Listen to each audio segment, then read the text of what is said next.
Vegetable കുറുമേൻ്റെ recipe ആയിട്ടാണ് ഇന്ന് വന്നത്. അപ്പോൾ നിങ്ങൾക്ക് വീഡിയോ ഇൻട്രസ്റ്റിംഗ് ആയിട്ട് തോന്നുന്നുണ്ടെങ്കിൽ ഒന്ന് സബ്സ്ക്രൈബ് ചെയ്ത് സപ്പോർട്ട് ചെയ്യാൻ മറക്കല്ലേ. ലൈക്ക് ചെയ്യാനും കമൻറ്റ് ചെയ്യാനും ഷെയർ ചെയ്യാനൊന്നും മറക്കരുത്. അപ്പോൾ ഒരു കടായി വെച്ച് കൊടുത്തിട്ടുണ്ട്. കടായിലോട്ട് കുറച്ച് വെളിച്ചെണ്ണ ഒഴിച്ച് കൊടുത്തിട്ടുണ്ട്. അതിലോട്ട് അരമുറി ഉള്ളിയും ഒരു തക്കാളിയും 2 പച്ചമുളകും കുറച്ച് കറിവേപ്പിലയും ഇട്ടിട്ട് നന്നായിട്ട് വഴറ്റിയെടുക്കാം.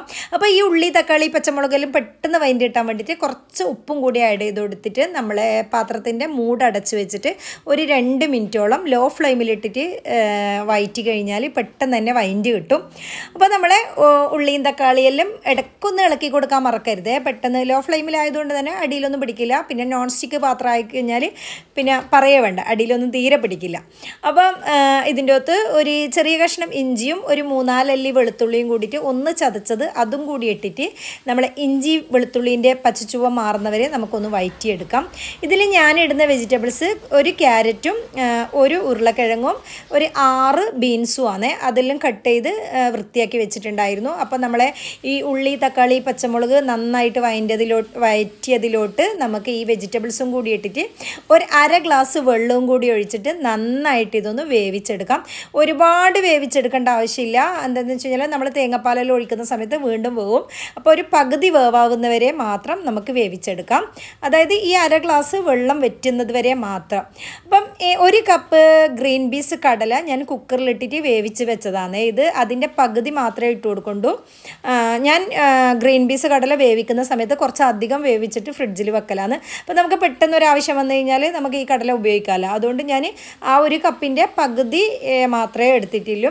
അതും കൂടി ഇട്ടിട്ട് നന്നായിട്ട് മിക്സ് ചെയ്ത് കൊടുക്കുന്നുണ്ട്. അപ്പോൾ എല്ലാം കൂടി നന്നായിട്ട് മിക്സ് ചെയ്യുക. പിന്നെ അതിന് ശേഷം ഞാൻ ഒരു തേങ്ങാപ്പാൽ എടുത്തിട്ടുണ്ട്. അതിലോട്ട് കുറച്ച് തേങ്ങാപ്പാലിൽ 1 സ്പൂൺ കോൺഫ്ലവറിൻ്റെ പൊടി ഇട്ടിട്ട് നന്നായിട്ട് മിക്സ് ചെയ്തിട്ട് വെക്കുന്നുണ്ട്. അപ്പോൾ ഇതെന്തിനാണെന്ന് വെച്ച് കഴിഞ്ഞാൽ നമ്മളെ കറിയിൽ കുറച്ച് കട്ടി കൂടാൻ വേണ്ടിയിട്ടാണ്.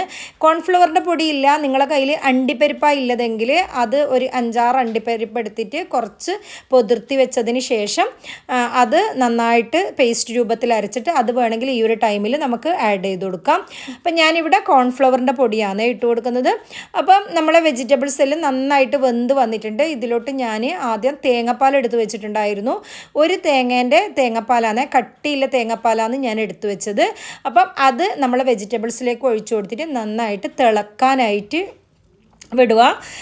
നന്നായിട്ട് തിളച്ചതിന് ശേഷം മാത്രം നമ്മൾ ആദ്യം കലക്കി വെച്ച കോൺഫ്ലവറിൻ്റെ പൊടിയില്ലേ അതും കൂടി ഇതിൻ്റെ അകത്ത് ആഡ് ചെയ്ത് കൊടുക്കുക. ഫസ്റ്റ് തന്നെ നമ്മൾ കോൺഫ്ലവറിൻ്റെ പൊടി ആഡ് ചെയ്ത് കഴിഞ്ഞാൽ പെട്ടെന്ന് തന്നെ കറി നന്നായിട്ട് തിക്കായിട്ട് വരും. അതുകൊണ്ടാണ് ഫസ്റ്റ് തേങ്ങാപ്പാൽ ഒഴിച്ചിട്ട് അതിന് ശേഷം തിളച്ചതിന് ശേഷം കോൺഫ്ലവറിൻ്റെ പൊടിയും തേങ്ങാപ്പാലും കൂടി മിക്സ് ചെയ്തത് ഒഴിച്ചു കൊടുക്കുന്നത്. അപ്പോൾ നമ്മളെ കറി ഇവിടെ ഏകദേശം റെഡി ആയിട്ട് വന്നിട്ടുണ്ട്. ഇനി നമുക്ക് 1/2 സ്പൂണ് കുരുമുളകിൻ്റെ പൊടിയും കൂടി ഇട്ട് കൊടുക്കാം. കുരുമുളകിൻ്റെ പൊടി നമ്മളെ ഏതൊരു കുറുമക്കറി ആയിക്കഴിഞ്ഞാലും കുരുമുളകിൻ്റെ പൊടി നല്ലൊരു ടേസ്റ്റാണ്. അതിൻ്റെ ഒരു ചുവ നല്ലൊരു ടേസ്റ്റ് ആയിരിക്കും. എന്നിട്ട് അത് നന്നായിട്ട് മിക്സ് ചെയ്തതിന് ശേഷം ഞാൻ കുറച്ച് ഫ്രഷ് ക്രീമും കൂടി ഒഴിച്ചു കൊടുക്കുന്നുണ്ട്. ഫ്രഷ് ക്രീം ഒരു ബോട്ടിലിൻ്റെ നേരെ പകുതിയാണ് ഒഴിച്ചു കൊടുക്കുന്നത്. അപ്പോൾ ഓൾറെഡി ഞാൻ എടുത്ത ബോട്ടിലായിരുന്നു. എന്നിട്ട് ആ ഒരു ക്രീമും കൂടി ഇതിലോട്ട് ഒഴിച്ചിട്ട് നന്നായിട്ട് മിക്സ് ചെയ്ത് കൊടുക്കുന്നുണ്ട്. അപ്പോൾ നമ്മളെ കുറുമക്കറി ഇവിടെ റെഡി ആയിട്ടുണ്ട്. നല്ലൊരു ടേസ്റ്റാണ്. ഇതിൻ്റെ കൂടെ നമ്മൾ വെള്ളയപ്പമാണ് ഉണ്ടാക്കിയത്. അപ്പോൾ അതിൻ്റെ ഒരു റെസിപ്പി വേണമെങ്കിൽ എൻ്റെ ചാനലിൽ ഞാൻ ഇട്ടിട്ടുണ്ട്.